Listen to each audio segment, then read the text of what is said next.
ए थांबवणार रे.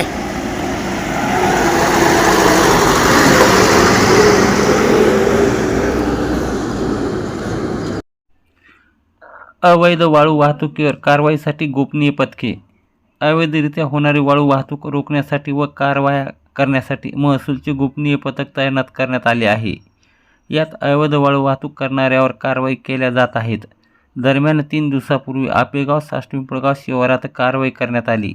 यात महसूलच्या पथकाने हायवा मालक सचिन अशोक देशमुख, मंगेश माऊली चौधरी यांच्यासह इतर 10 ते 12 अज्ञात साथीदाराविरुद्ध गोंदी पोलिसात गुन्हे दाखल केले आहेत. गोंदी येथील हायवा व मिनी हायवा तसेच गावातील व परिसरातील ट्रॅक्टर बोलावून भरून देण्याचे काम केल्याची खात्रीलायक माहिती मिळाली होती. यानुसार ही कारवाई करण्यात आली.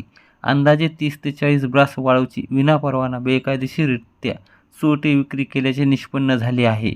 ही कारवाई अंबड तहसीलदार विजय चव्हाण, बामणावत तलाठी दीपक गवारे, सुनील उंबरहांडे आदींनी सदरची कारवाई केली आहे.